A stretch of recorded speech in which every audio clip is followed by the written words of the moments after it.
Hello, hello. Oh, hold on, my seat's too low. I got a new chair. All right, what's going on? Welcome in. It's Over the Cushion, episode 30, powered by MCM Contracting, served in Lehigh Valley for over 33 years. Owned and operated by Mark Daniels. The show's all about dirt track racing, covering some news, current events, and talking with different drivers every single week. So appreciate everybody for stopping in, saying hi. Huge thanks to our other sponsors, Bodie Marks Racing, the Shop Automotive Detailing, or the shopdetails.com. Smith Fabrication, Stage 1 Modifieds. Thank you for sharing the stream, Danny. Stage 1 Modifieds, DH Graphics, ProTech Roofing, and Nate Freed Racing. Shout out to Nate Freed. Oh, excuse me. Shout out to Nate Freed. Went to Greenwood Valley, second time there, and finished 12th.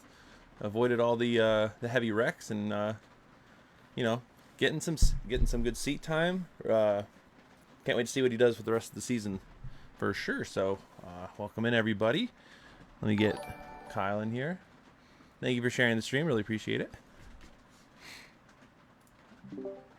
Yo, Kyle, you got me? I got you, Ron. What's going on, buddy? What's happening, bud?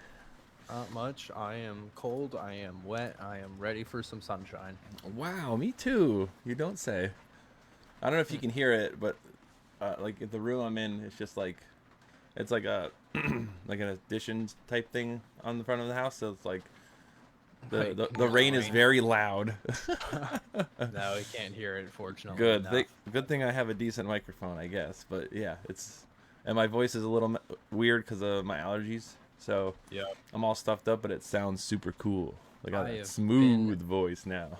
I have been blowing my nose nonstop. My throat is so scratchy from my allergies. Last night I woke up several times because I could not breathe from how much postnasal drip I have. Oh my gosh. Between that and the rain, it's been a very depressing last couple days. Unbelievable. And it's just like, on top of that, it's just nonstop raining. Yeah. Like Greenwood Valley got their show in. Yeah, that was like what Rob was saying last night, where that place they have a bubble around it, and that place just takes weather differently. It has to, because like the one weekend, it was like 100% chance of rain. Didn't rain there. And then over here, like, it rained here, but in an hour away, it didn't rain over there. So good for them for getting 2 shows in. I'm kind of sad I couldn't make it down there, but yeah, I mean, good for them for getting the shows in, man. No, it was definitely cool. I think in your who are your winners? Mason Peters and Chad Sant. Chad Sant. The unofficial final boss of Greenwood Valley. That's very funny. It looked like 12 people didn't finish the race, so there was some beating and banging going on. Colin White, I think, took a tumble. Really? I'm not sure. Yeah, I don't know. I'm assuming he was out there. I saw he posted a little while ago on his story. His car was all torn up. Said he flipped. Yeah, because I was watching from Connor Mirabelli's GoPro and Tyler Lindsay's on the one restart.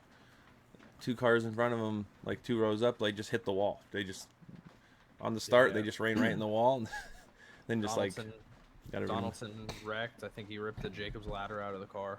Oh, not sure exactly what happened. That's a thing, I guess. Yeah. Yeah.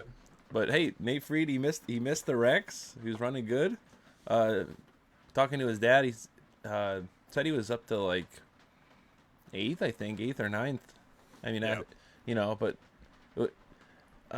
more of a learning experience for him, making adjustments in the car during caution.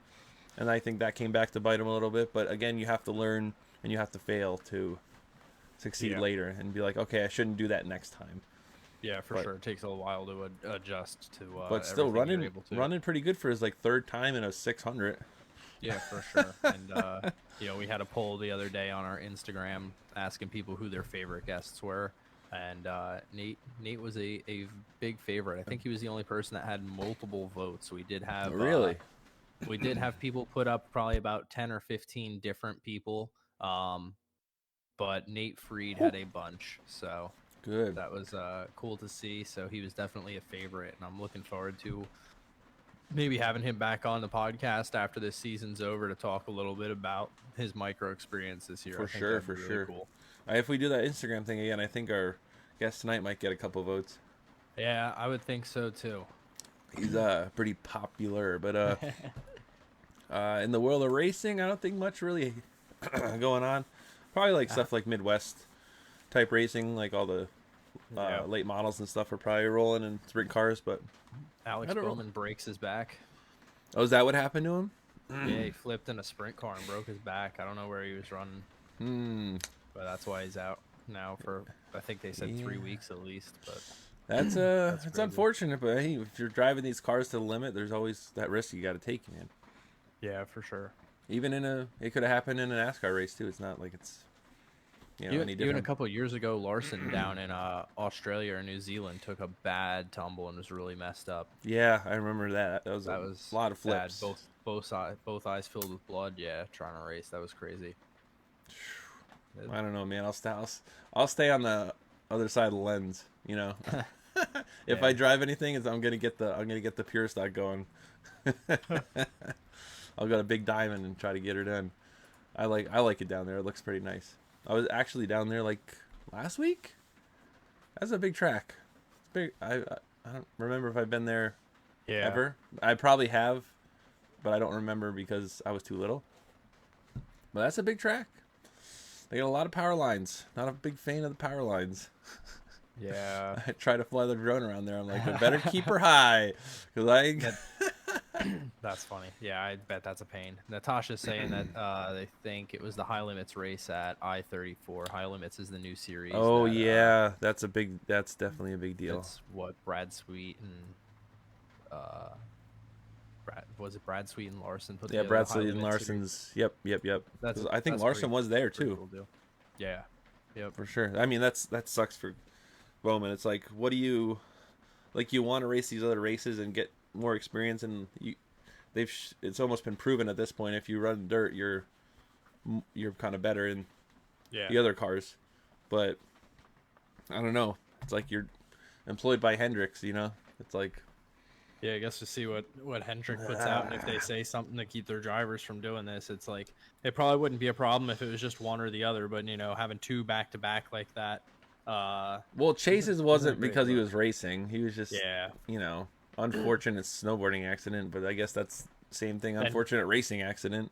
Yeah, and he came out and said that he was going to keep snowboarding. So, but I even know like lower level NASCAR drivers have in their contracts like they're not allowed to go jet skiing, water skiing, snowmobiling. Yeah, they're just trying to protect their assets, like man. They put a lot of money in. You're banned from doing all that stuff. It's pretty crazy. It's a tough decision for the owners too, because they invest so much time and money into developing these drivers and giving them the best of the equipment and spending millions of dollars, and then they want to go snowboarding for a day for $50 and they get beat up pretty bad, breaking shit. Yeah, I don't know. Maybe it's just the bigger teams that I might be a little lenient. I know Joe Gibbs is like, not happening, boys. Don't even think about it. Yeah, you're not wrong. Yeah, do we have any other racing going on? Really, everything is just pretty much wet around here. Rained out, dude. Like not like. We got bug day in, and then it was rain out. Yeah. So, hopefully next week there's not a rain out, but the forecast is looking like rain. So, Action Track starts on Sunday. Sick. Yeah, this 1 week from today, right? Yep. That'll be fun. I mean, why is it on? Why do they do that? Why is it like Sunday and then they're gonna do every Wednesday? They start out on Sundays. They always start out on Sundays. Beginning and the end of the season, they'll run Sundays. But yeah, they're running one Sunday this year, and then going to Wednesdays. Well, dang, that should be good to watch. Well, at least I could sit on my couch and watch it. I'm starting a new job on the 8th, so I won't be traveling down to Kutztown on the 7th. Ain't no way. Yeah, they're starting pretty late, man. I thought I saw like warm-ups at 6 o'clock or something like that, which is ridiculous for a Sunday race. The warm-up should be at like 4 o'clock. What do you mean? Right? I don't know if I'll be here next week. That's late. I don't know what we're gonna do. You should just call in from the track, man. We're live at Kutztown. Yeah, I don't know how busy I'll be there, but definitely it is what it is, man. If hey, you got commitments to Yerg Racing and Fates Racing, so yeah, for sure, man. Back up for Action you Track do you. just confirm What? Sunday. Warm up 6 p.m. Crazy. That's Why? late. Why? But I mean, Why they on a- I guess it's not that crazy since they race on Wednesdays, which is like random as it is. So it's like Yeah, but, even if like, they start we late on have- Wednesdays, we have people the opportunity to like run on a Sunday, and we can. I mean, unless they're under like a restriction or something. I know it's normal Wednesday time, as Natasha's pointing Yeah. out, but still, it's a Sunday, man. Like Wednesdays is one thing, but it's Sunday. We got a podcast to do. They gotta respect that. You they know? gotta respect. We gotta call Richie and tell him, be like, man, can you like start this thing a little earlier? I thought hot laps started at 5 on Wednesdays, but I could I be really, wrong. I've never been there for a Wednesday race, so I used to I'm work lost. in Allentown, and I would drive there, and I would be parking my car and walking in, and hot laps would be like rolling out as I was getting changed. I would be late to hot laps. Nice. All right, so we've rambled plenty. Let's go ahead and intro our guest here. Do you want to do the honors or should I? You can take it away, Ron. Let's hear the I don't know call. anything about. No, just kidding. Yeah, so our guest today is Danny Buccafusca. I mean, around these parts, legendary slingshot racer. Basically anything but four wheels and a motor. Give him the wheel and just kind of step back and watch. 600 driver, still has it. 602 crate driver at Big Diamond for the Giveaway number 20. Got second in points last year. Hard fought, and this year really storming back after a little slower start. But yeah, just great racer, all around, just fantastic and a really great guy. So welcome in, Danny. Hi, everybody. What's Hey, going how are on, ya? bud? How you done? Oh, I'm doing good. It's raining. It's raining where I'm at right now. So Oh, I'm it's really raining where sorry. I'm at too, man. It's All nonstop. right, yeah, I'm in my car and I'm on my phone. So if you guys hear the rain, I'm sorry. That's what I said too. I can't hear it at all. It sounds great. Yeah, you sound fine. All right. It All right, sounds good. fantastic, man. So how you been? What's going on with you? Oh, I'm doing good on this fine Sunday evening. I've been watching the NBA playoffs all weekend. And, Me too, man. Let's go. Yeah, yep, Playoff yeah, Jimmy! Yeah, Let's playoffs go. are crazy. Stephen Curry, Game 7 today against Drop the a Sacramento 50 bomb, bro. Kings. The experience of the Golden State Warriors won that one. So I'm excited to see another Steph versus LeBron round. Me of the too, playoffs. man. Yeah, that's gonna be great. Yeah, Yeah, man, Big I've been- NBA guy over here, so I've been watching that. Same here. I worked, just getting ready for everything was canceled this weekend, so it kind of sucks. I was supposed to race Greenwood on Saturday, but we thought it was gonna rain out, so we didn't go. And then obviously Friday, Big Diamond got rained out. Yeah, I don't know what it is with Greenwood Valley, but they got like some like protective coating around that place where no rain hits it on Saturdays. Yeah, Apparently. I guess I should know better than to think that Greenwood's ever gonna rain out. At this point, I'm ready to start a petition to get it like a cover over Hamlin or something, or like Yeah, I know, man. enclose enclose the facility. I don't at this point. Yeah, I remember when I was really young, my dad convinced me that they did that one time. Like, I swear to God, it was probably my first season racing. I was like 8 or 9 years old, and my dad had to convince me. Like, it was like raining all morning on this one Saturday morning or whatever, and he had convinced me that Randy put like a dome up and that we were like going to the track, and I was like, Let's no go. way, like That's so not sick. possible. Oh my gosh, I don't know. I forget where Tanner Holmes races indoor over in the West Coast. I can't remember what it is, but those little those go-karts, those outlaw carts. Oh, but yeah, the those are facility is so perfect. It, like, make it a little bigger, you can run slingshots, no problem.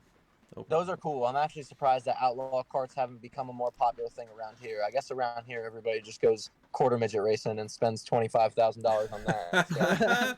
So. I met a guy at Linda's that has a couple of them, him and his sons, and he's been trying to stay in contact with me a lot because he's been trying to get just like an exhibition or like just some sort of laps at Hamlin. But he's got to get like Randy would definitely do that. I feel like. Yeah, I feel like Randy I didn't know how I didn't how big of a fans they were of the wings and stuff, especially with those four-stroke engines that go pretty quick. I feel like they go very fast. Yeah, Yeah. But I would love to see some outlaw carts on Hamlin. That would be they'd be flying, Hamlin's bro. probably too big of a place for them, though. It might, yeah, right? yeah, it might be. They race on such small tracks with those things. Like, They really do. Yeah. Yeah, I mean, I would love to see it. it would be cool, though. It would be cool. They might actually keep up certainly with the am not denying 600s. that. I think Yeah. they could keep up with the Yeah, 600. honestly. Their corner speed would be nuts. Yeah, crazy. It's crazy. 270s with a wing on at Hamlin set faster times than the 600s around there. You know, I heard guess that. that's kind of obvious, but like, yeah, they do. Yeah. When I started going to Hamlin, the 270s were down to 2 cars. It was Glenn McCumber and Alex Reinsmith. Like, those were the Yep, two diehards yeah. that were Yeah, I sticking remember around. It's kind of that way. It's kind of that way for 270s everywhere, really. Besides Linda's. Linda's for some reason still pulls 270s and stuff like that. But Yeah. these days, kids are skipping the extra division. You know what I mean? It used to be you go from go karts or quarter midgets to Mhm. something like a slingshot, and then it would be a 270, and then it'd be a 600. But now kids are just going from quarter midgets to 600s. I mean, you know, Yeah, I guess they don't care. I guess it kind of makes sense, but yeah, it does kill like those extra classes and those extra steps. You know what I mean? Agreed. Yeah, everyone's just like, I'm good with this junior slingshot. I think we're gonna buy a 600.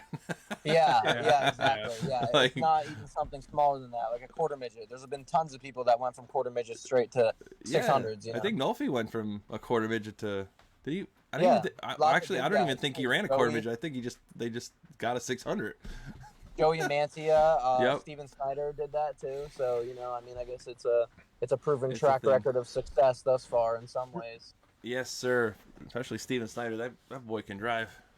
Yeah, he can. He Very can good drive. driver. So, let's talk more about you. Let's see where did all this racing start for you? Now I know you probably had family that's been doing it for a little bit, but where did Danny Yeah, and start? honestly, not really though. Like my dad kind of raced as like a midlife crisis sort of a thing. Like he was already like 40 years old when he raced. You know, when he started Yeah. racing, if not older than that. And he only raced for a couple of years. And like if you guys remember my dad was like quite a big dude. He's not really like cut out to like be the driver of a race car. You know what I mean? But my Mhm. dad was always my dad was like the biggest Dale Earnhardt fan, like in the history Yes. of Dale Earnhardt fans. Like, there's a lot to compete with there. You know, a lot Sure. of Dale Earnhardt fans out there. My dad had a die cast of every single car that Dale Earnhardt Sr. or Dale Earnhardt Jr. had ever driven in a NASCAR sanctioned event, and like until he passed away. You Oh know my what I mean? gosh, I that think- must have been I like think a Dale whole Jr. wall. had retired. I think Dale Jr. had retired by 2018, if I'm not mistaken. Yeah. But he had every car that Dale Earnhardt Sr. and Dale Jr. had ever driven in a NASCAR sanctioned event, including the pink number K2 car that Dale Earnhardt Sr. drove on dirt tracks in like before he had gotten to the Cup Series. Dang, that must have been like a whole crazy. wall of like whatever. Yeah, it is. Like It's basement or several whatever, walls like of- a whole yeah. wall of just like Several walls. people collect shoes, but he's like, I got these die casts. Yep, yeah, and they're awesome. So yeah, my dad was just like a really really big fan of racing, and I think he just kind of like, I don't know, he always wanted me to be a race car driver. You know, he kind of realized that like it was too late for him at the time that he came to the conclusion that it was like realistic to become one. So he kind of just like made me one. You know what I mean? And Yeah.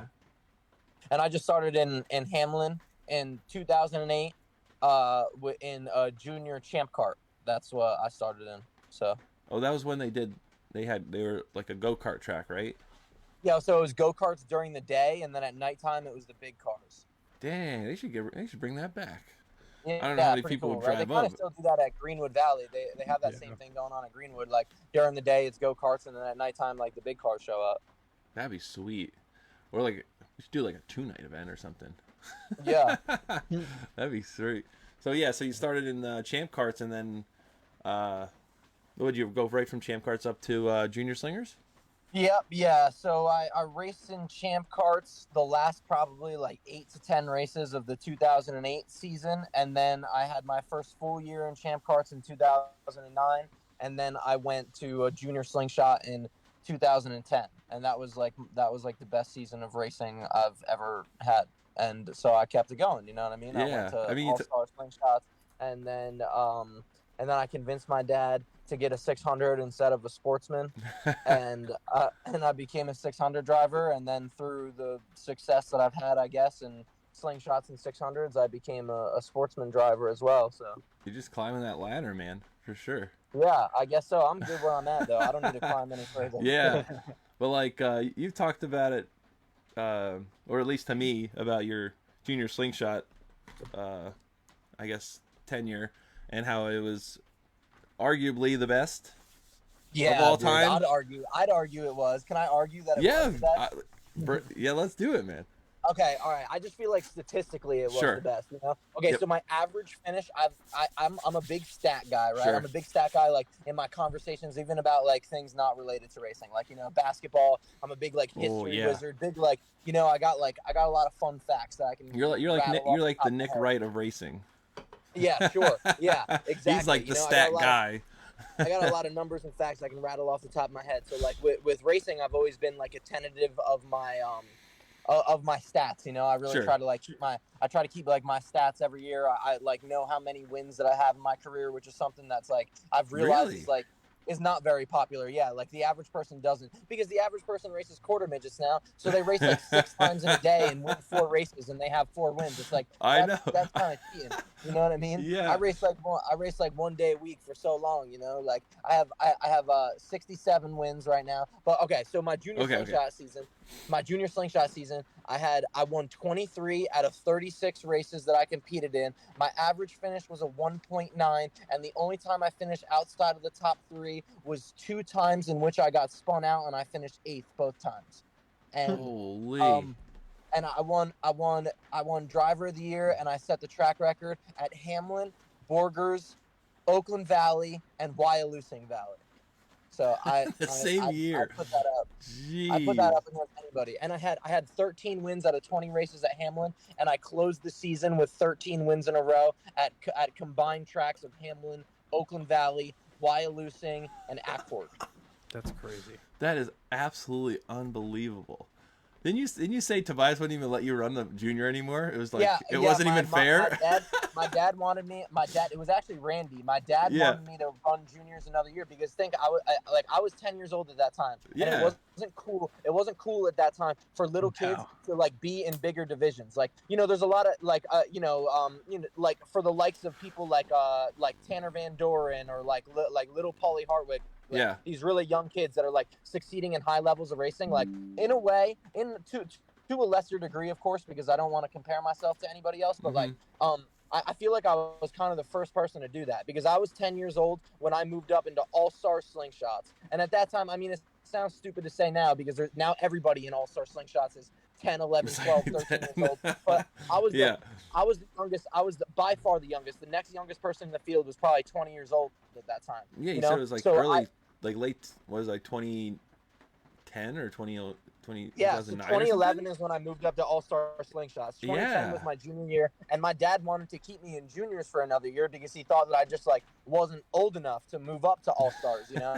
And and Randy told him no, and that wasn't allowed to happen again because I won like most of the races at Hamlin, so I was like kind of forced to move up to All-Stars, which is like a good thing. And I won the Firecracker 100 the next year when I was 11 years old, and at that time it made me the youngest junior youngest driver to ever win an all-star slingshot race. And then that was later broken by, to my point, Tanner Van Doren just a couple years ago. Okay. Now, at that point were you still running the 43, that orange 43? Yeah, yep, that was the orange 43, and then after my first year in All-Stars is when I started like splitting my time with driving for Randy and the number 43, which is like the car that me and my dad owned, or just my dad owned. I didn't own it. I did not pay for it at all. Something about you and orange cars, man. You just like, I don't know. I've always told Johnny G that I knew that we were meant to be together when he showed me a picture of his race car for the first time. And it was bright hover orange. My whole life, but with number 20 instead, like. Exactly. Yeah, because like it was funny just looking at old pictures of the 43, and I'm like, that's really orange. And then you're driving John's car, and it's just like bright orange, and then you got orange on the. You'd think it was planned. It's like it's all been in the working since before you were even ready. And it wasn't at all. It's been been completely by accident. Yeah. Amazing. So we go to All Stars, and I'm sure you get plenty of wins and do your thing. I didn't really. 2011 was my rookie year in All Stars, and I didn't struggle, but it was really hard to win, and I felt like I needed that at the time. You know, it was very like looking back on it, I realized I needed it at the time because it was like very humbling. You know what I mean? Like Oh yeah. I won so many races in juniors that like you know you start to believe that you're something that you're not in a way. You know, it's like you start to think really highly of yourself, and you kind of, you know, like to your point of what you guys were talking about before, I guess you do got to fail a couple of times, you know. And my first year in All Stars was a struggle at times. Yeah, it was you know, it was probably the most competitive the slingshot division had ever been up until that point. Yeah, I was just gonna say, And like the level of and competition I and the raced at people. Hamlin and Kutztown, which at the time were the two most competitive tracks you could race at. Yep. I got a couple of wins, but I got one big one at the Firecracker 100. Yeah. And that was in July, obviously, and that was huge because I never thought in a million years that was like the Daytona 500 to me growing up. You know what I mean? Like I had seen so many races at Hamlin at that point, and I was like, man, like the Firecracker 100 like is the race to win. Like that is such a big deal to win that event, you know. And there would be 50 plus slingshots that showed up at that time. Man. I think there was like 40 or 45 the night that I won there. The video's still on YouTube too. Is it? It's yeah, it is. It's go. called Buccafusca Wins the Firecracker. Yeah. Yes. So I think I won another race. A couple races at Accord against like a much lesser field of cars. There was only like 12 cars, but like yeah, 2011 was like a struggle year for me. You know, where I realized I was like, damn, like it gets harder like as you move up. You know what I mean? And you have to like respect your competition a lot. And by respecting your competition to me is like working hard to try to be better than them. You know what I mean? It's like acknowledging that they're better at some things than you. And Yeah. And I felt that way about a lot of guys at that time, you know, like Simon Egan, like Ben Whitaker raced All-Stars slingshots at the time. The Hebers, obviously Brett Bieber to the absolute maximum. And then obviously the SNS guys, like besides Simon, Dale Kober and Shannon was driving the pink 23 at that time too. So, you know, it was I had to catch up. I had to learn in a hurry, you know.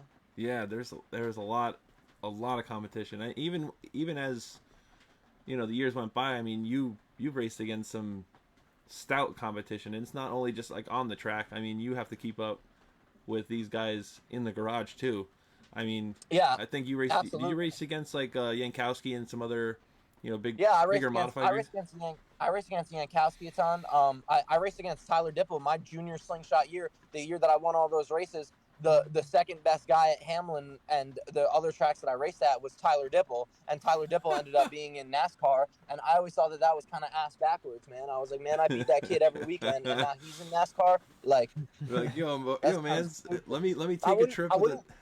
I wouldn't say nothing bad about Tyler Dipple, but one time I saw him in Orange County a couple years ago, and he didn't say, like, I said hello to him, and he gave me a scowl. And now he's still mad. I don't care about him. Now I don't care about him because I raced with him, and he knows who I am, and that was sir. Brutal.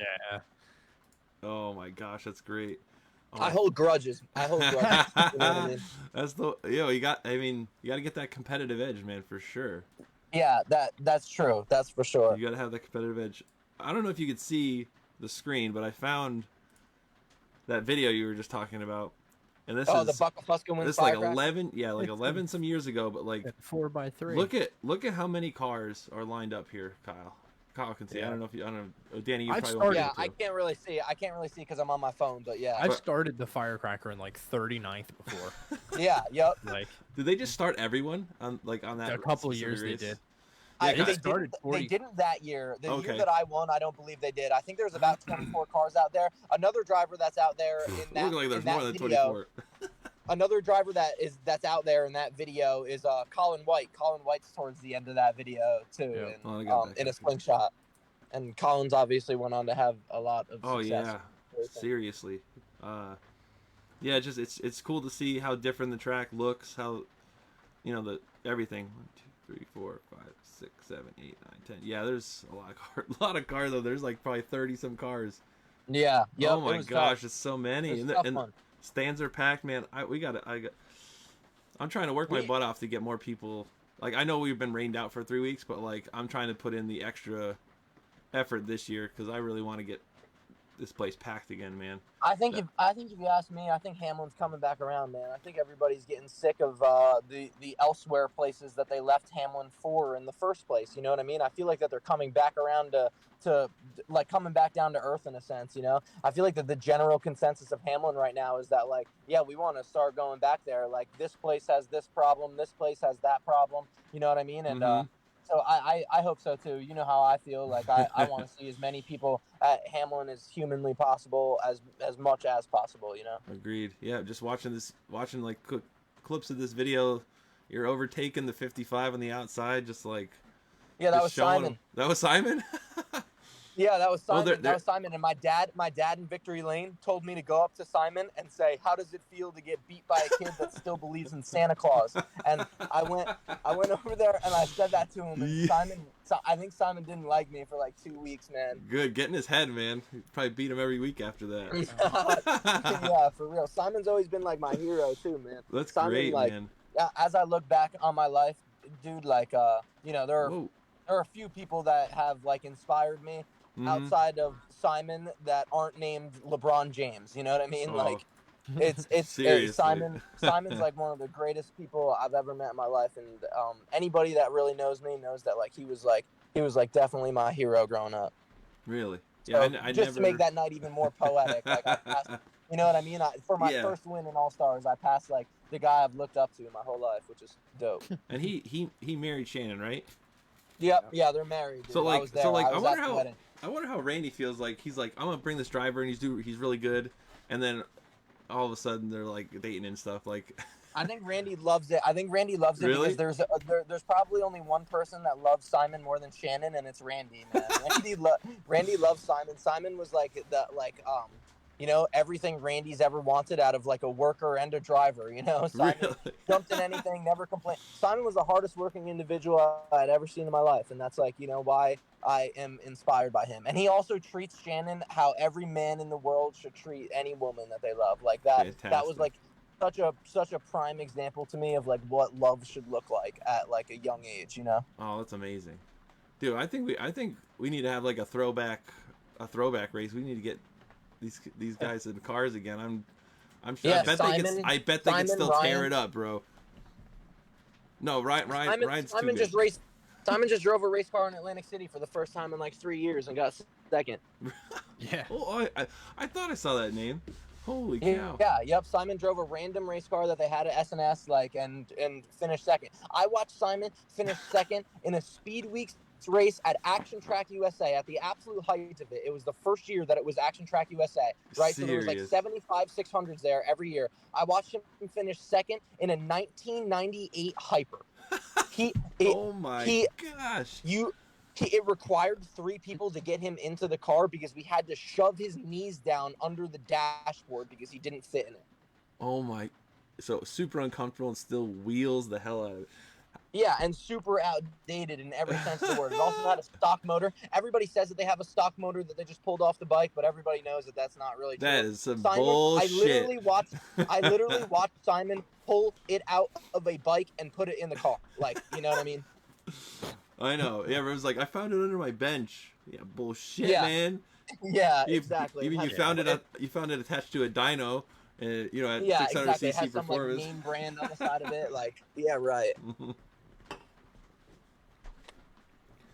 Oh my gosh, that's fun. That's great, man. Yeah, it's cool to see, like your influences and your, you know, heroes and stuff. How it's kind of molded and shaped your personality, and you're just a fantastic human being, and just such a driven race car driver. I mean, I don't think I've ever met anybody more driven to win than you.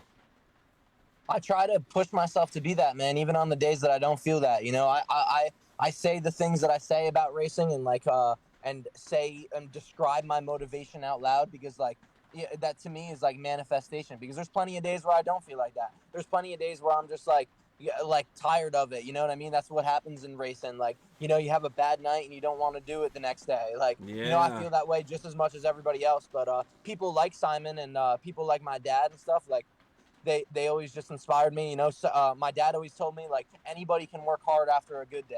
You know what I mean? Like it takes like a real racer and a real like commitment to winning to work just as hard after a bad day as you do like a good day. Yeah. You can't get like down and out and like give up on yourself before it even starts. You know what I mean? So yeah, I try to I've really always I've talked to you about this plenty of times, Ron. Like Mm-hmm.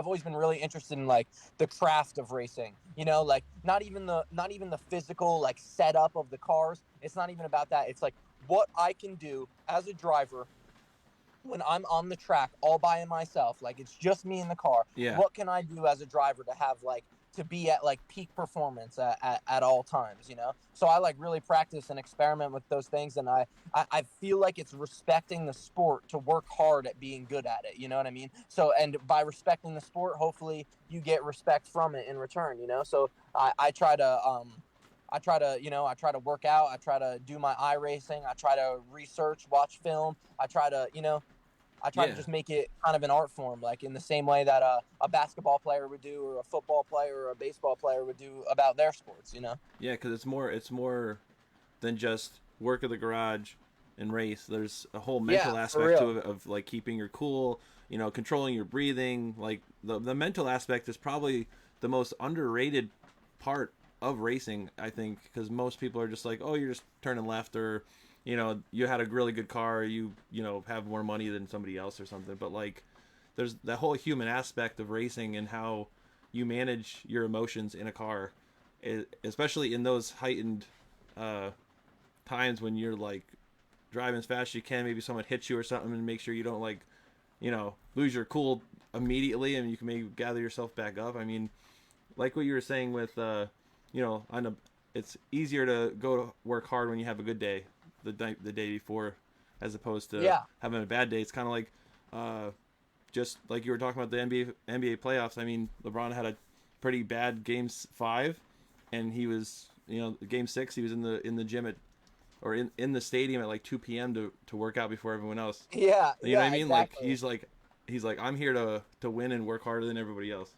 Man, there are so many situations in my life, like even outside of racing, where I just think to myself, what would Kobe Bryant do? And then I try to do that the best I can. You know Dude, what I mean? all the stories where they're like, yeah, I went to start working out super early. Kobe's already there. He's already taken 100 shots. I left. I came back. He's still there. You know what I mean? I left for the day. He's still there taking his other shots. Like he's like that's that mentality of I will work harder than you, and there's nothing you can do about it. Like I don't care what you do. That's what I try to do, man. You know what I mean? Like because they can people can watch out there, other drivers or fans or team members can look out there at the 20G or the number 3 car and be like, oh man, that thing's not been running good lately. But you can always count on me inside of the car. Like you can count on me to hate you and want to defeat you, like at all costs. You know what I mean? Like, and people know that deep down. I feel like, you know what I mean? Like, you can say that the car's not running good, but that we'll get better from here because of what I'll do and what the people I surround myself with will do to get there. We're not gonna. Yeah. We don't. If you're within my environment, we don't like settling for whatever. You know what I mean? We like getting better every week, improvement. Exactly. Even the other week when I was at Big Diamond, you passed. I forget who you passed to get the lead in your heat. But you look like you were on rails. You looking like you were on rails, man. When you came in, you're like it's pushing. It's all bad stuff. But like you're saying all the stuff that wasn't good about it. But man, you made it look like a damn fast machine out there, especially passing Paulie because he's been on a hot streak. He just won a Bloomsburg. Yeah, he did. No comment on him. Yeah, exactly though. I mean, that's what it's all about, man. You know what I mean? It's a motto I live by is that like progress is possible. Sometimes it's hard to believe in improvement and to believe that like things can get better in the most simplest of situations and in the most complex of situations. You know what I mean? So I always just try to remind myself that it is possible, and there is like growth and development to everything. You know what I mean? And we had a bad start in week 1 at Big Diamond. We broke, and it's been time to bounce back the last couple of weeks. We got a 5th and a 2nd, so hopefully we got a win coming up here soon, and we're just gonna keep working at it, and we're not gonna stop till we get there.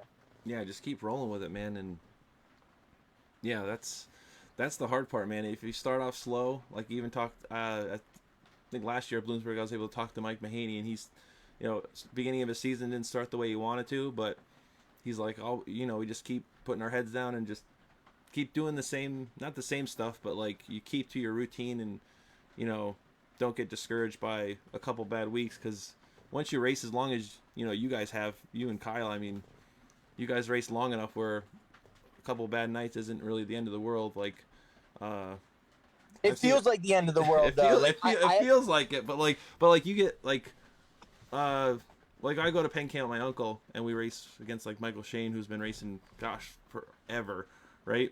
I think he got spun out the one night we were there, and we're like, oh man, like all these people were like, yeah, we would have been down their pits, yelling at him or whatever, and we go to talk to Michael Shane, and he's like, yeah, it happens, it's racing, whatever, like just completely like super level headed. Like you can tell the people that are racing a long time because they don't let those small moments like get the better of them. You know what I mean? Yeah, absolutely, man. I try to honestly, I kind of take the route of a bit of a contrarian, right? Because everybody always tells you after a bad night, it's like, oh, like stay positive, like you'll get them next week, like you're still great, blah blah blah blah. Man, to me in my head, I'm as good as I was my last race. You know what I mean? Sure. And I try to be as hard on myself as possible, no matter what anybody tells me to do or how that gets disregarded in any nature. Like a bad night is devastating to me, and it always will be, because that's what motivates me to get up the next morning, and I'm gonna run 2 miles. I'm gonna do more push-ups than you'll be able to do in a week. I'm gonna get on iRacing for more laps than you've been able to do in a week. I'm gonna watch more film than you've been able to do in a week, all in one day, and I'm gonna do that every single day until the next race, and hopefully I beat you then. You know what I mean? Exactly, man. That's like it's just that dedication, man. It's crazy. And I guess kind of flipping this is as far as like moving forward and progressing and doing everything. The 600s have it seems like you kind of broke out in the slingshots a bit, and in the crates you kind of have been doing really well. Now, as far as the 600, how much success have you had in the 600 as far as like wins?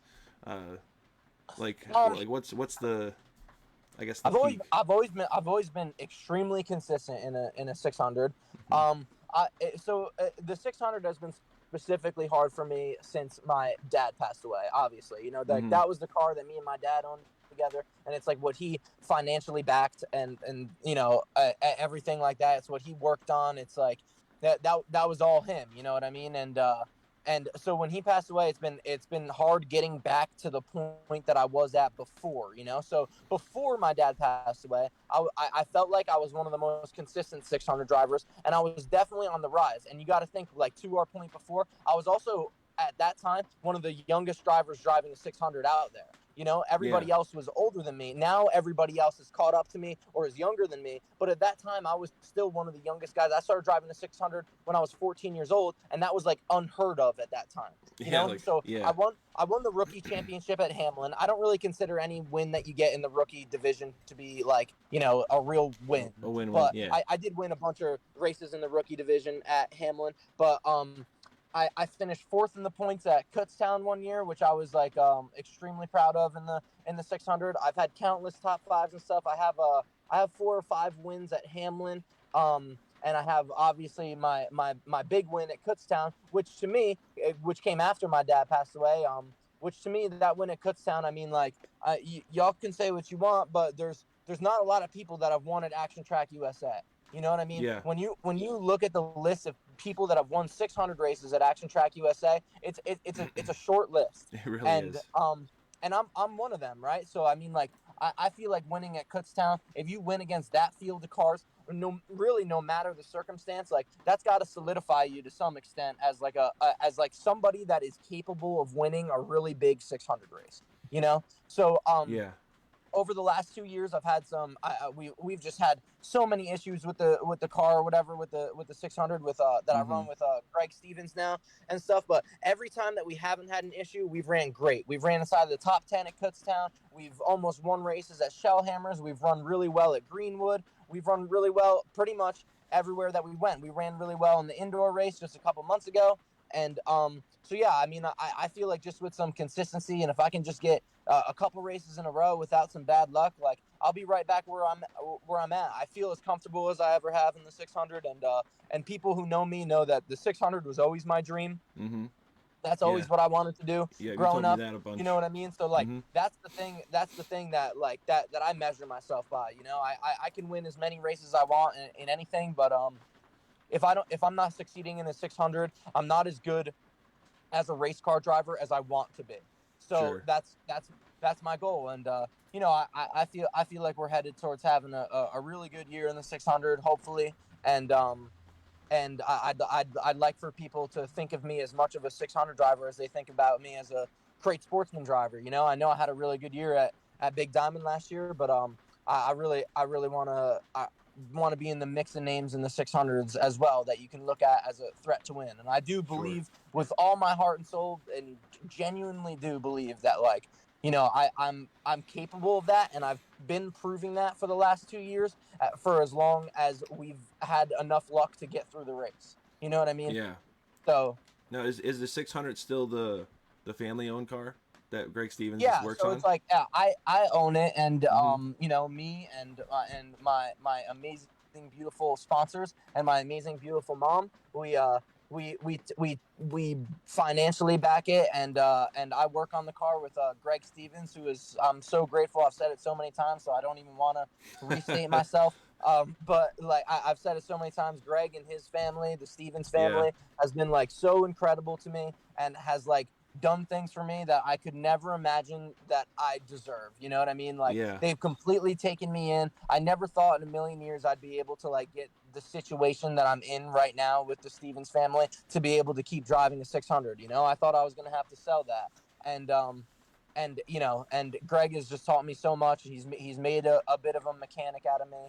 And I've been able to, you know, keep doing what I love, and being a diverse race car driver, instead of just racing one time a week in the Sportsman. Like, I get to race in the 600 too, and I feel like we're gonna have a real good year this year. But I don't want to say it too much because I just want to go out there and prove it. Prove it, yeah. Now, you said, you know, back was it 5 years now? You won at Action Track on Father's Day, and your dad passing away. How hard was it to kind of will yourself into the cockpit of the race car after that happened? Because it seemed like you two were extremely close, and this was like a thing you bonded over for a long time, and just getting back into that race car, it must have been a very, very tough thing to do, you know, after. Right, dude. I mean, like, you know, I was 18 years old at the time. You know what I mean? Whenever you're at the age that you're at, you never realize like how young you are. You know what I mean? Like, now I look back on it, and now I'm 23 years old. I'm about to turn 24 in a couple months. I look back on it, and like being 18 years old is like really young, dude. You know what I mean? A lot of things. Tell me about it, man. A lot of things about my mind, and a lot of things that I did like back then you know what I mean? Like it's like impossible to imagine doing now, you know? So I've changed so much since I was 18. And just to like, you know, think of myself kind of from like an omniscient perspective, like looking outside of myself, kind of looking at it from like a third person point of view. Like, yeah, dude, I mean, that it was really tough to get back in a race car, but like, you know, what was I supposed to do? Like, just give up? You know what I mean? Yeah, like, you're not one to give up ever. At the end of the day, like, I didn't really have an option. Like, I didn't really have like, of course I had a choice, and I had like free will in the matter or whatever. But like, but to me, I didn't have an option. It was like, oh, what am I gonna do? Just cry about it and stop racing? You know what I mean? Like, so I had to get back out there and keep doing it. And Tommy Hendershot helped me so much with that year, and he like took the car in, and he towed it to the track and everything, which him and my dad had agreed upon before my dad passed away. And so yeah, Tommy was taking me to the track and stuff like that, and I've always been real cool and real close with Tommy, but like nevertheless, it's like it's different than going to the track with your dad. You know what I mean? Like anybody who's ever driven for another person can tell you, like there's just like a bit of an uncomfortability factor there. Like you have like a want to impress somebody that you're driving for that you don't really have for like your parents. You know, Sure. it's like you know, you tell your parents to like fuck off if they tell you that you did a bad job. Like, you know, when you're driving for somebody, it's like you want to impress them and you want to do right by them and you want to do right by their work and the things that they put into it. Yeah. So like, so Tommy was like helping me out so much at the time. It was just it was difficult. Obviously, my dad only passed away about like a couple of weeks before we started the season. So you know, by the time my first race went out, like I hadn't even really processed everything that was going on with my dad passing away and stuff yet. So you know, but by the time we got to Kutztown, we started running really well at Kutztown, and I was like, I just kept telling Tommy, I was like, Tommy, I don't think you understand, man. Like this is the best that we've ever been here. Like we're really good right now. Like we can really go out there and win a race. And we always so in the weeks leading up to me winning, we won nearly every heat race of that year. Like I like there was like 4 or 5 races that had happened up until that point of the Father's Day race, and I had won every heat race. No matter where I started, I won like every single heat race because I was so good when the track was slick, right? Yeah. And then in the future, we were always just like missing a little something where I was kind of like a 5th to 10th place car more than like a 1st to 5th place car like I was in the heat races, right? So as the Father's Day race approached, there was a race that got rained out after the heat races, and they were making it up on Father's Day, so it was during the daytime, and that they had scheduled the race. It was like before the heat races for the scheduled event for the night that they were running the feature, right? Yeah. So in the days leading up to that, when I realized, like, you know, I'm sure you guys see what I'm getting at here, I was always good around the time of heat races, and that feature was happening at the time of the heat races are usually scheduled. So in the days leading up to it, I remember this is gonna get personal real quick. Okay. I was just like I was down bad one day. I was getting emotional and crying, and my mom kept asking me. She was like, "What's wrong? Like, what's wrong? Like, what's wrong with you?" And you know, and I was like, "Mom, like I that Father's Day race is the greatest chance I'll ever have to like win a race at Kutztown. You know, like that makeup event right there it's being designed for me to win it. And like I need to win that race. Like that is the race at Kutztown that I need to win. I've always been obsessed with winning a race at Kutztown in the 600. And sure as shit, man.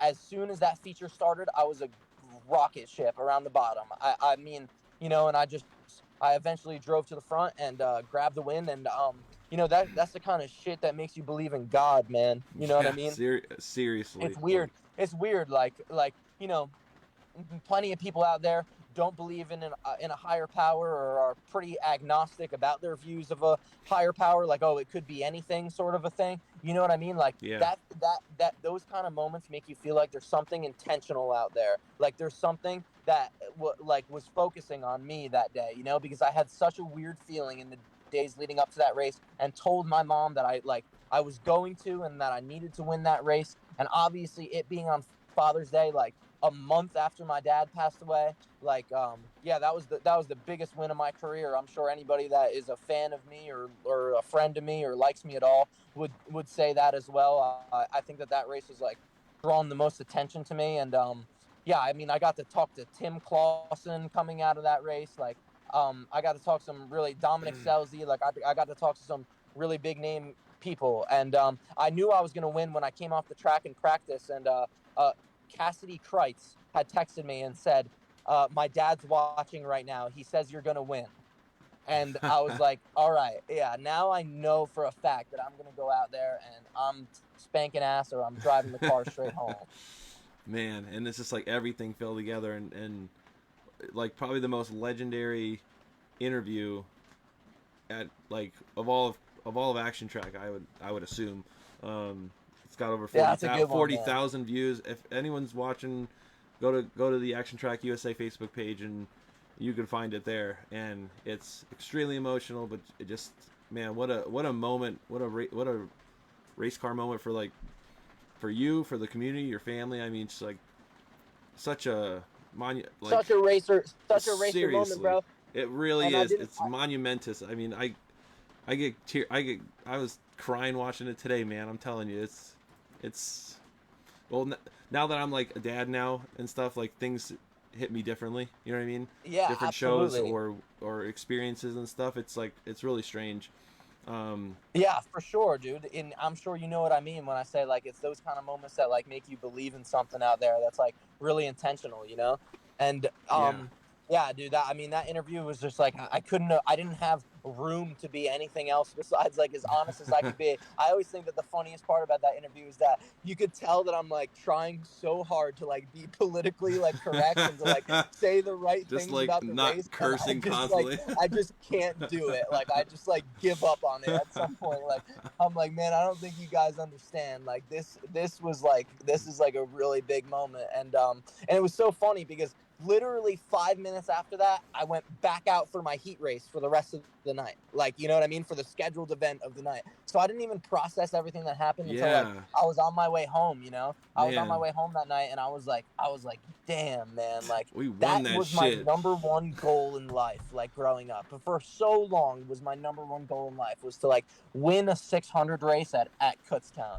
And Man, and yeah, it was so cool. The first person that I saw when I got off the track, of course, just to make it as poetic as possible, was Randy. And Randy, in the most typical Randy fashion, man, in the most typical way, like this perfectly describes Randy. He didn't say anything long or drawn out or sentimental. He hugged me and he said, "Go win two tonight." And I was like, God, "Damn, that's the most Randy that thing I've ever that's heard. perfect." He was like, "Go win two tonight. Like, go win the next feature too." And I Man, didn't. I got like seventh or eighth, but that doesn't matter. We don't talk yeah, I about don't that even know how because you. that makes the night sound You're less so cool. emotionally spent after that first race, man. Yep, yeah, totally. I God got off the damn. track.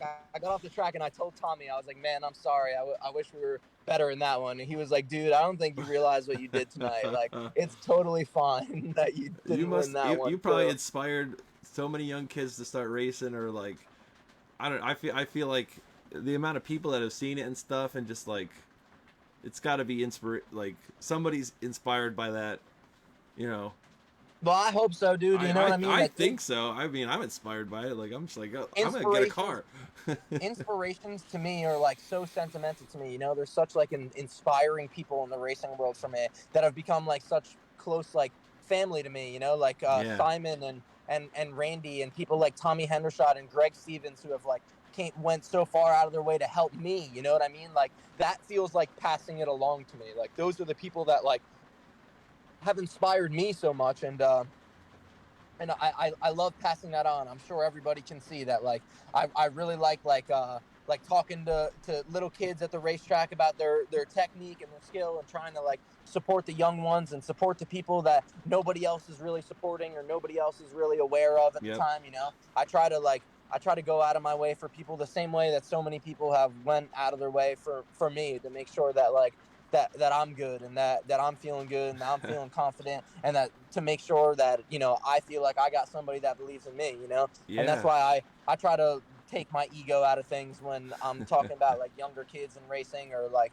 the next generation. And I just, you know, I try to support all the people that I feel like need the support the most.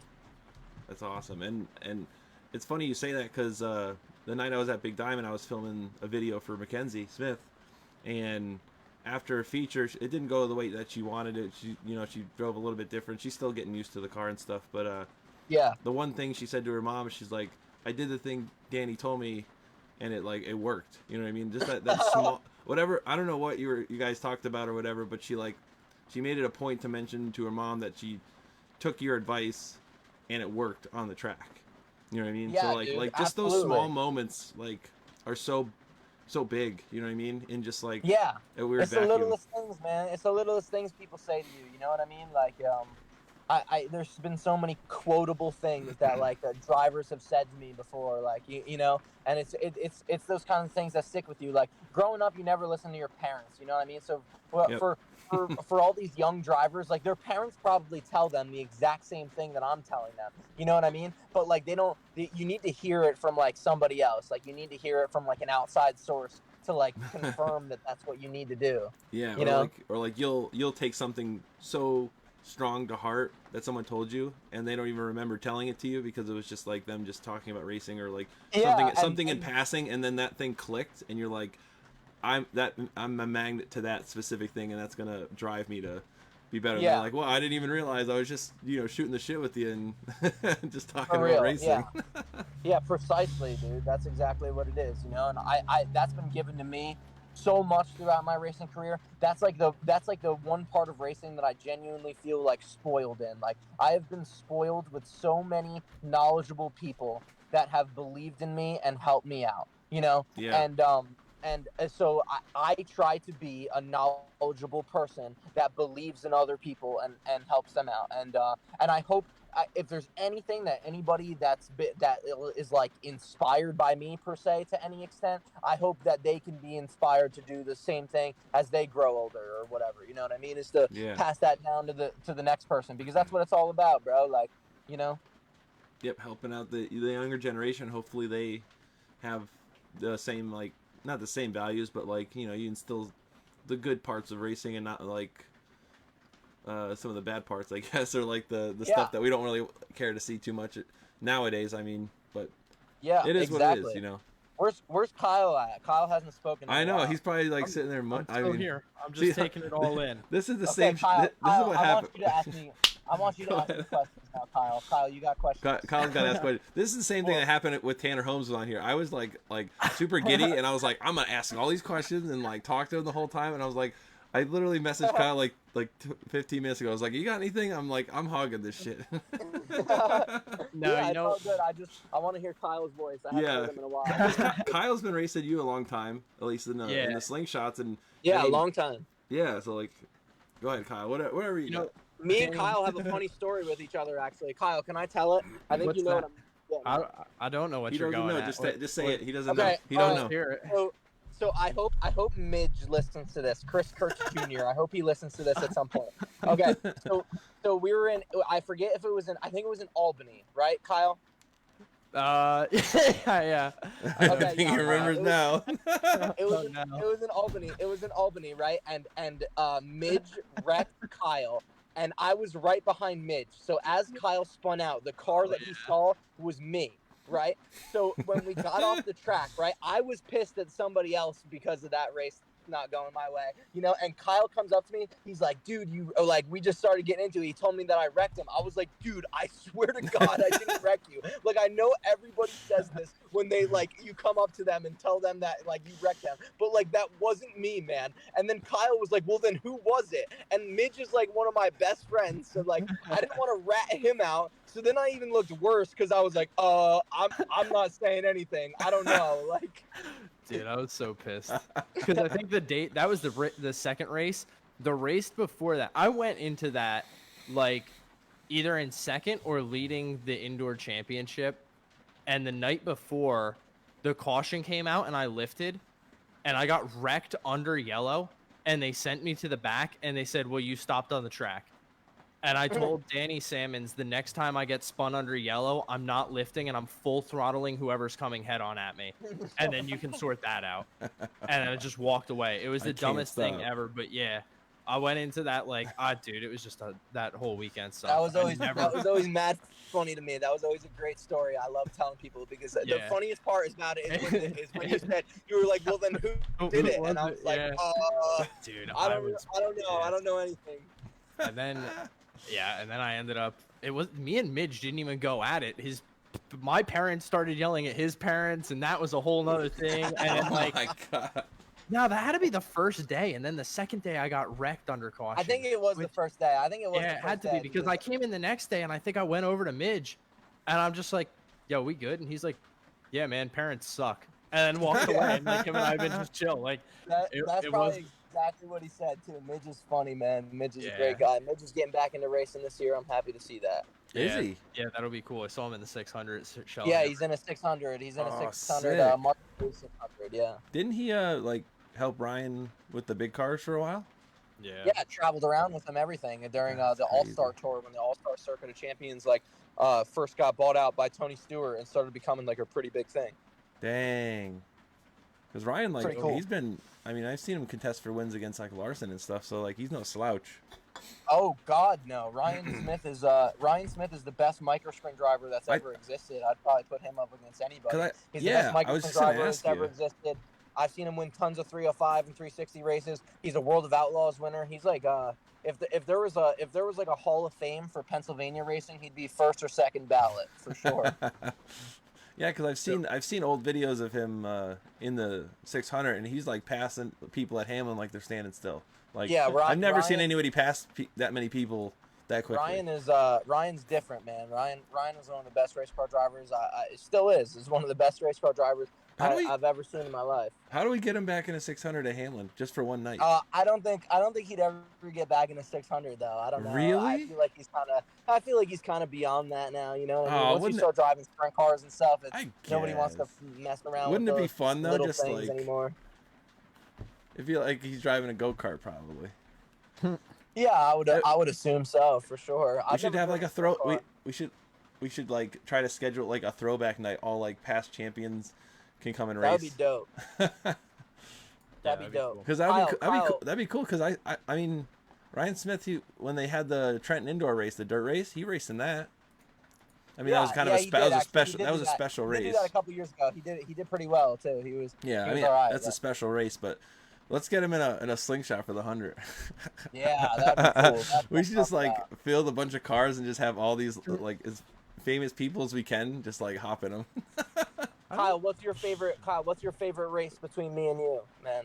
Oh, Danny's taking over the interview at this point. Now it's me. I'm getting interviewed. What's our favorite race? Honestly, come on, you know what it is, dude. I know what it is. Danny already knows. Danny has more memories of me and him racing than I have. Allentown, man. Allentown, when you passed me on the caution and then they. God damn it! Stop bringing up the depressing indoor memories. God damn that. Oh, you're like blowing up. I'm racing you so damn hard. I finally get a run and pass you, and we cross the stripe, and the caution comes out, and they sent me back. We restart. Reisner lets me in. I get behind you again. Caution comes out. Reisner doesn't let me in again, and I drop back to third. Damn. That was a good one, Kyle. You got some good wins though, indoor. That was a hard one. That was probably one of my hardest ones because I was far from the fastest car on the track that night. Yeah, I remember. I was not fast at all. I was like more like a fourth or fifth place guy. Randy came up to me and he's like, "Did you see the tack is lit up like a Christmas tree because the engine's blowing up?" And I'm like, dude, honestly, there's so much other shit going through my head. Like, it was that was a great race. That was super close. I was playing defense out there, man. I heard you the whole time. I was like, man, as long as I hit the bottom, he's gonna have to really move me to get me out of the way. Like, and we always ran so well at Allentown, and just ever since that one, we were never the same again in the slingshot. It was just like. I feel like that one just psychologically messed me up. Like dude. Sorry. It wasn't your fault. All you damn SNS guys got me stuff like that. That one and then the damn Jared race at Langco got me screwed up for like 3 years after that. I remember that. To be fair, it was hard to beat Jared in a slingshot. To be fair, he was kind of on another level. Now, Danny, you did tell me one story that I love telling other people because I think it's hilarious, and that is your story of the first time that you were in a micro sprint. So having you on that's a here, classic, bro. You have to tell everybody to put this down in audio recording. This will be our final story. But yeah, go for it. Okay, dope. All right, so it was 2000. It was 2012. It was the first week of August. It was a couple weeks after my birthday. My birthday's July 14th, and Randy gave me the birthday present of driving Shannon 600 out after all the races were over. I had just turned 13 years old at the time, and I was winning a lot of slingshot races that year. That was like my breakout year in all-star slingshots. Like, we were talking about how 2011 was like, you know, my first year in a year of like ups and downs, and then 2012 is when I was like leading the points at Hamlin by a lot. I was leading the points at Kutztown. Like, I was running really well, and Randy put me in the car, and I was so excited to get in the thing. And anybody that knows me in racing, like anybody that watches me now, like wouldn't believe this story because like it's so out of character for me. If anything in racing, like I'm not aggressive enough. You know what I mean? Like if there's any flaw that I have in racing, it's that like I'm not aggressive enough, and that like that I can be a bit more like careless out there. You know what I mean? Like I can be a bit more like mindless out there. Like I think too much about things. And dude, for some reason I went out there and I was the stupidest, most mindless and thoughtless person that's ever existed in human history. I jumped in that car. I had no idea how to shift it. I had no idea how to turn it on or shut it off. Shannon started it up for me. Shannon was the one that put my seatbelts on to make sure that they went on my Hans device the right way. And then I went out on the track. Dude, like something must have possessed me. Like I always look back on this night and I was like, man, I was like literally possessed. Like I went out on that track and like I tried to see God, man. Like I was foot to the floor, like ripping around there for a total of 1.5 laps. And I came around on what is now the back stretch of Hamlin, what used to be the front stretch. Yes. And I whacked the wall and I lifted off the gas pedal, and it like all the weight transferred to the left side of the car, to like the left rear of the car, and it drove me like off of the wall like a ramp. And like I did not flip one time on the track. I used the wall as like a ramp and went up it and just started flipping like into the woods very violently. I don't even know how many times I flipped. And I landed like some odd feet away from the track. I flipped like some odd times, man. It had to be close to 15 times like that I tumbled down the hill. And I unbuckled myself from the car because I landed like upright. And I unbuckled myself from the car with my left hand, and I got out of the car, and there was already an EMT there. And I handed him I gave him like my arm, and I was like, yo, I think I broke my left hand. Like, can you just take my glove off really slowly? And dude, he takes my glove off, and my left hand was like damn near torn to shreds.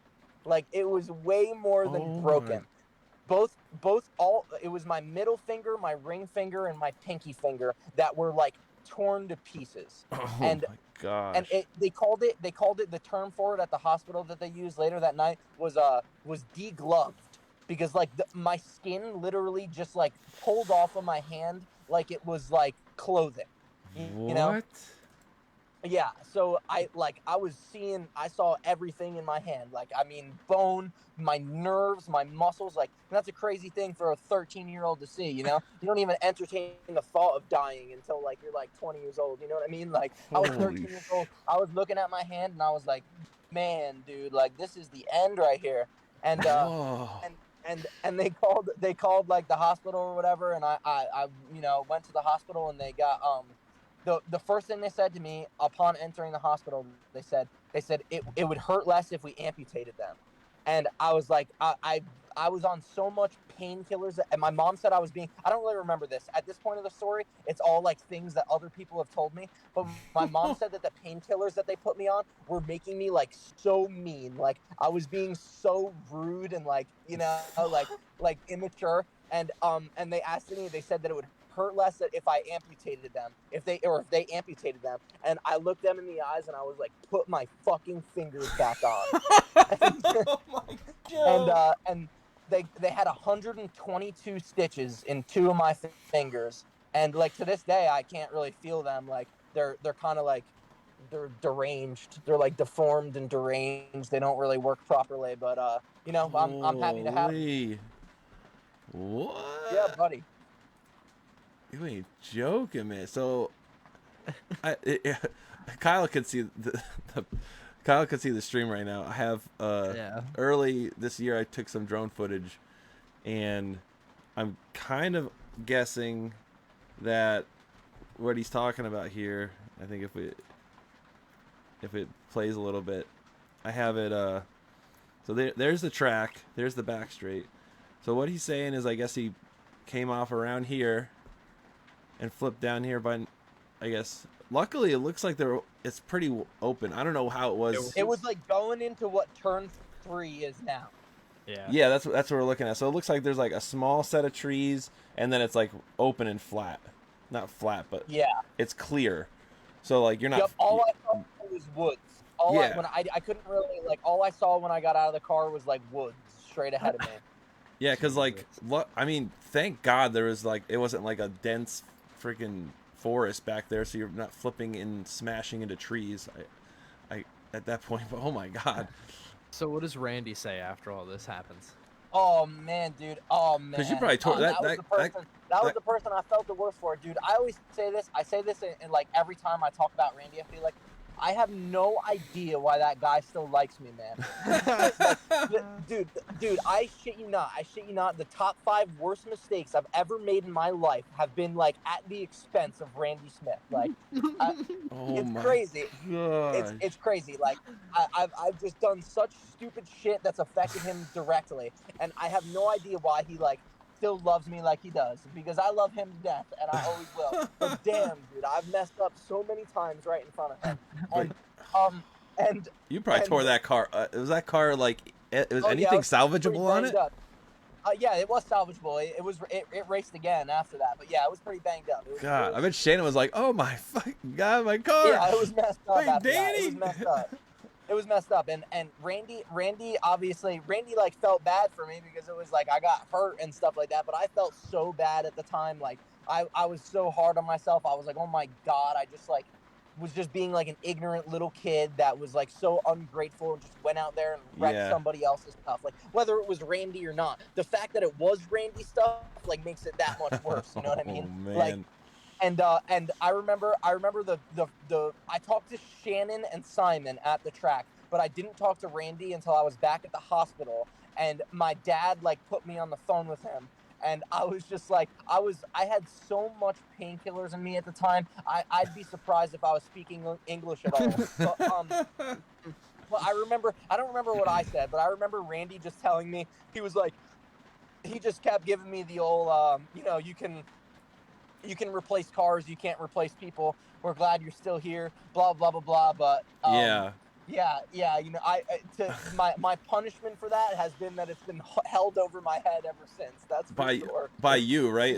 It's held over. Randy's always like, it's held over your head by what you. About that time you drove the 600, like. You know, oh, he does pretty. I thought you were just like in your own head about it constantly, but. Yeah, that's been my consequence, and honestly, I'll take that over, you know, having to do anything else. Like, instead of being excommunicated, he just like kind of jabs at you here and there.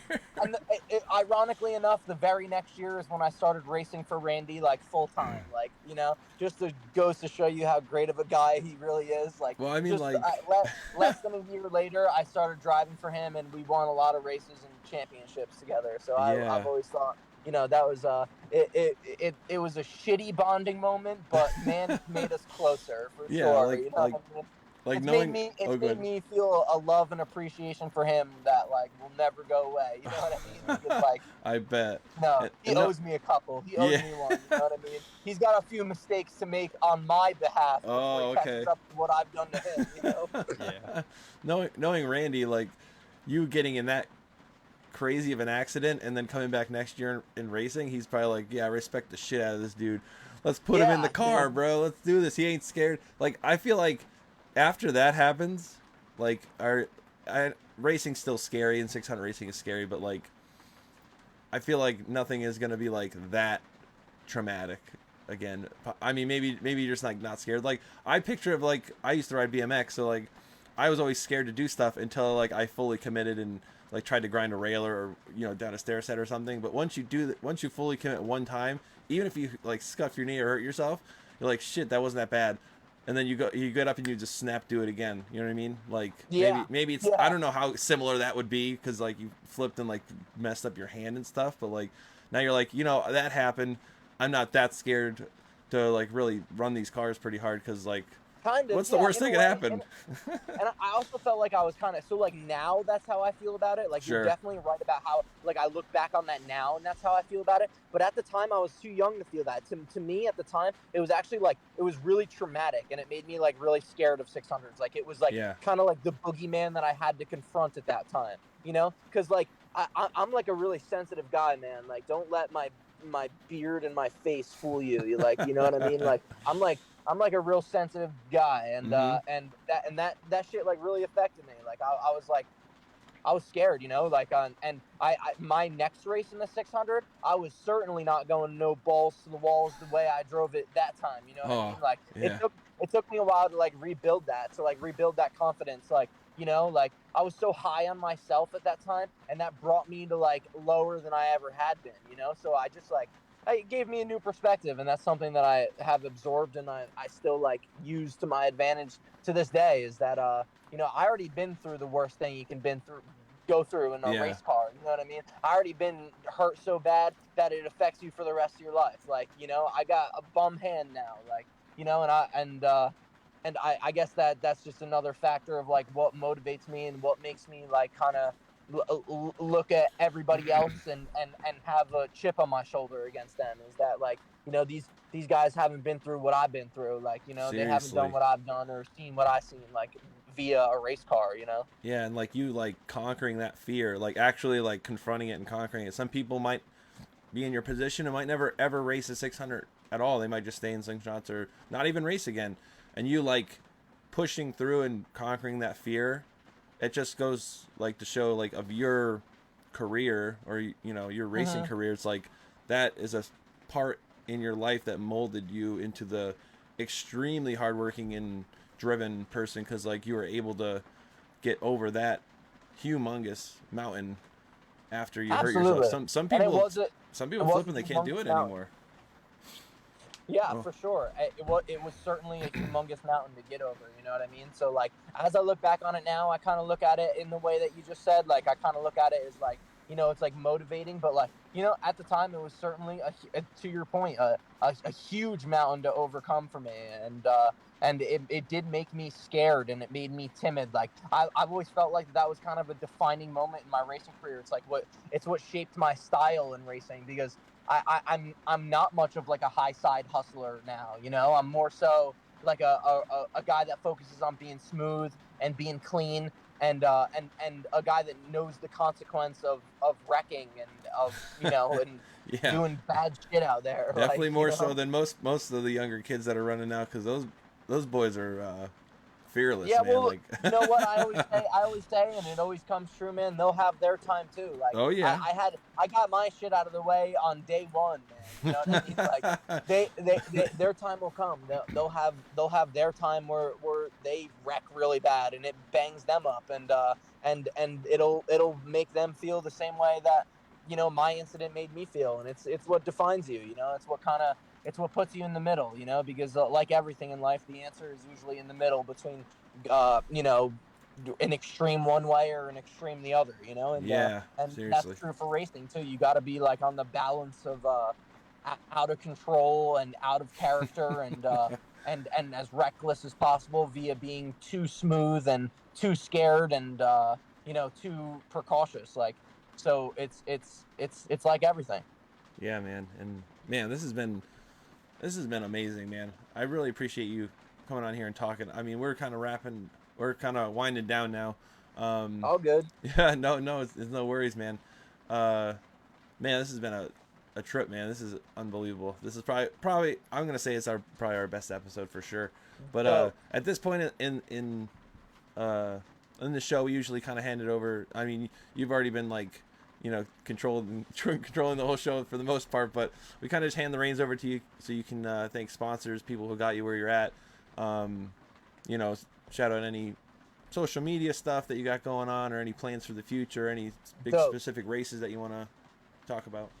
Yeah, cool. So, first of all, I'd like to thank you guys. I'd like to thank you guys for having me on. But not only that, I'd like to thank you guys for doing this for the whole racing community because I know that not all the times is things like this rewarding. You know, like it doesn't come immediately. The success of it all doesn't hit you in the face, and it's a thankless job to kind of do the things that you guys do and the things that all like media members and people with a creative mind in racing try to do. So I want to say thank you to you guys and encourage you guys to keep going and to keep developing this and to keep finding your place in this racing world and to keep going with it. besides that, I'd like to separate the people and the sponsors. The people I'd like to thank are certainly John Gilroy, Greg Stevens, Ryan Grimm, and my mom, and Randy Smith. First and foremost, those five people to me have been insurmountably supportive and important to everything that I'm able to do in racing. And as for the sponsors, I'd like to thank Tilcon New York, Alpha Recycling, Riviera Maya, D'Onofrio Contracting, S&S Speedways, William Delicausi, Hamlin Speedway, obviously Gilroy Northeast, Hill Vending, and Chalk Blessed, and the rest of the people that and sponsors that support me and keep my shit going. So yeah, we got Yeah, some for races sure. coming up. We got Big Diamond next Friday. Hopefully next Saturday, weather permitting, the debut of the 600, and yeah, hopefully I can start grabbing some wins, man. I'm fucking itching over here. Like I really need to grab one soon. Yeah, for sure, for sure. You got any like social media, like on Instagram, Facebook, Yeah, TikTok, you all that could stuff? you up my Instagram account got hacked a couple of years ago, and I haven't had an Instagram for a while. I'd like Sure. to say fuck you to that guy, and that hacked my Instagram, man. I'm gonna get that shit back one day. You can count on it. But as for Facebook, you can follow me at Danny Buccafusca Racing. That's mainly where I post all my stuff. Or you could just send me a friend request at Danny Buccafusca, because I usually talk about at least my highest moments on my personal page. But all my racing stuff is on Danny Buccafusca Racing. Don't find me and don't follow me on Twitter because you'll get me in trouble. So don't look for me on there. We got the burner account. You gotta get the burner accounts, bro. yeah, I gotta get the burner accounts. I already changed my name, but if you find me on Twitter, don't fucking tell anybody, man. You're gonna get me in trouble. And I'd like to say that I support the 76ers, and even if Joel Embiid is hurt, Tyrese Maxey will carry us to the promised land. I agree. They even without Embiid, I think they could beat the Sixers. Hell The yeah, the yeah. Celtics. Celtics are Yeah. overhyped, man. Hell yeah. They're not that's what that I'm good, talking man. about. They almost lost to they almost lost to the Clippers with no Kawhi and no Paul George. Yeah. They're wackadoodles, Come on. man. We're gonna defeat everybody. For as long as we have Tyrese Maxey, we have the power of God on our side. Exactly. Yeah, dude. Trust the process. They've been saying that for how many years? But yeah. I've been saying this telling since you. 2009, baby. I watched us win 8 games in a season. You're not gonna tell me I can't support my team during some hard times. You know what I Telling mean? you, as soon as I got rid of down and out right now, man. We've been through worse. We can do it. as soon as I got rid of Ben Simmons, I was like, these boys are about to win something. Oh yeah. Get out of buddy. here, Ben Simmons. You're garbage, bro. Ben Simmons is a bum. And He's a bum. He's a bum. Oh, Word. and All right, make sure you go buy some merch from Danny. He's got actual new merch this year. He's got a hat man. and Thank you the for shirt. shouting that out, because I always keep forgetting. Yeah, people buy my shirts, man. I'm surprised by how many people haven't bought them, man. Maybe they just don't know about it. I'm probably not doing a good job of promoting it, especially because I just forgot to say to buy them on an interview.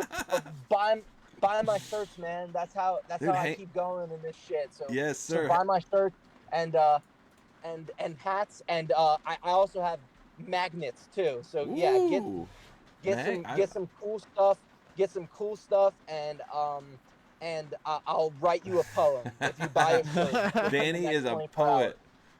Yeah. I'm not even joking. It's for real. But yeah, I am a poet. I got some cool poems, and if you buy a shirt or any of my merchandise within the next 24 hours, I'll write you a poem. I think the first time I ever talked to you at Hamlin, I showed you a beat. I was like, I don't know if I followed you, and I was like, Danny's like doing raps and stuff on. When you saw your Instagram, I think you were doing raps, and Yeah. I was like, if I see this guy at Hamlin, I got this sweet beat I want to show him. I think it's the first time I talked to you. I was like, yo, Danny, dude. check out this beat, bro. That's dope. I still want to write raps, Ron. We still gotta make that sponsorship proposal to Twisted Tea that we were talking about, man. Twisted Tea, if you're out there, if you listen to this, you need to sponsor me, man. I've never had a beer or a soda in my life. I can't drink carbonation. Twisted Tea, you have to sponsor me because you're the only alcohol I can drink. So It would so look just so come, good. Just Full. come on, man. I deserve it, and I work hard, and you guys should sponsor me. It would look so good. Full wrap on the 600. Oh, full.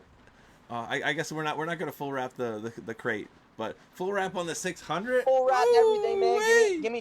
Give me 25 grand, and nobody else will ever exist. I'll just be like, oh, Exactly. Twisted Tea for Twisted life, Tea. baby. Like, I'll wear it out. I'll wear a suit and Yes. covered in Twisted Teas all day. All right, I feel that, man. Hey, you should take your merch and hang it in your trailer in at Big Diamond.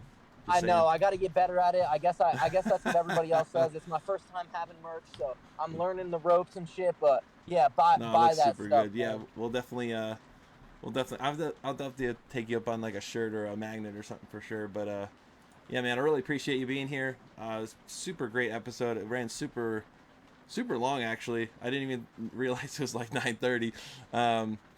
Almost like a double episode. I really appreciate you taking the time to be here because like I mean even just an hour and a half, it's a long time. And Hell yeah, some people dude! don't have the time to do I'm it. nocturnal. I'll be up until 4 a.m. tonight. So if you guys want to do another episode around midnight, just call me.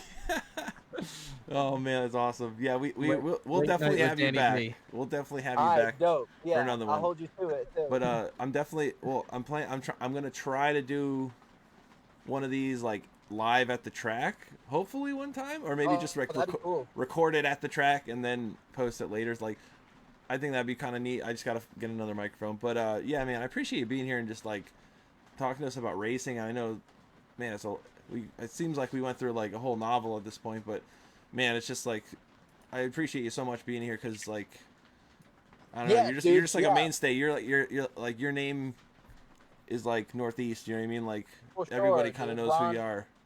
Ron, I always got your back, man. I supported you since day one. Yes, Do all sir. this shit. You were my So, first. Yeah, you were my first interview. You're the one that told me to do the interviews. Yeah, I was hell like, yeah, dude. I was like, all right, I'll do your first. So like, yeah. So you were my first interview. You were my 50th interview, and you will be my 100th interview. Absolutely. I 100%. appreciate you guys too. I appreciate you guys doing this like I said before. And honestly, I feel like we just scratched the surface. I got so many more stories to tell, so much more shit to say. Yes, so sir. yeah, we gotta get back together soon, and we'll do this again sometime. I agree. All right? Yep. Sure. I just want to say thanks everybody for watching, commenting, engaging in the video. It helps a lot. Share it to everybody. Thanks to our sponsors, mainly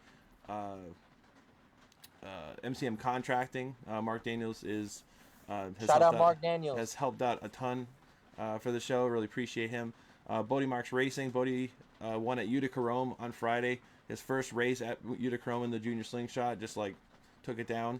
The Shop Automotive Detailing, which is his father's detailing business. Theshopdetails.com. Check that out if you're looking to get your car detailed. He does some amazing work. Smith Fabrication kind of speaks for itself. They work on the Stage 1 Modifieds and build that class, so they're fantastic.